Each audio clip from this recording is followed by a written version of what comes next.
Hello hi नमस्कार सांग मैंने आज आपण मानका मो दुईटा स्वीट रेसिपी आपण नहीं आसी देखो केते सुंदर है गुलाब जामुन आउ लड्डू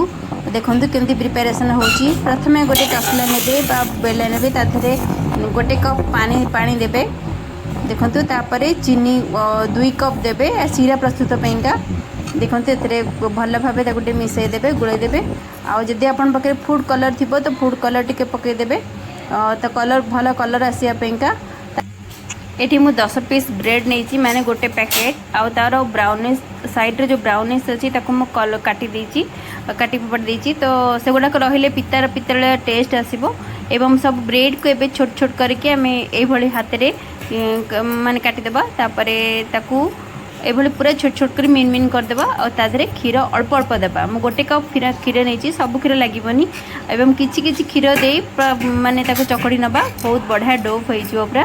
एपटे सीरा बसई सीराटा को टिके घाटी देबा तापर ये जो डो आम करते ताधे टिके घी पकईदेबा माने गोटे चामच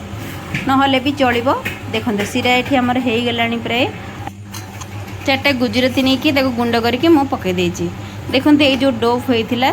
ताको आम घी देकी दली थे हाथ में टिके घी बा तेल लगे ये भाव में सेप दबा गुलाब जामुन आपण इच्छा मन इच्छा जो भाई सेप दे पारे गोल गोल कर ये भी करें। देखो ये मोर 10टारे मु 12टा मोर है गुलाब जामुन ये धीरे धीरे प्रथमे धीर आंच करी तापर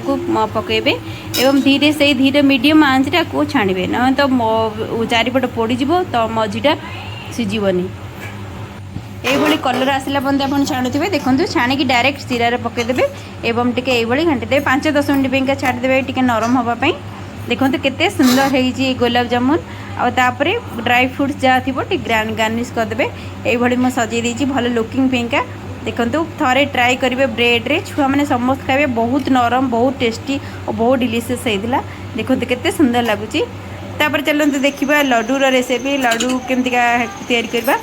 प्रथमे गोटे कप मु बेसन नहीं ये कप्रे ता सहित टिके धीरे धीरे पानी धीरे धीरे पानी दे गुड़े दूची अल्प अल्प पानी देवे ना तो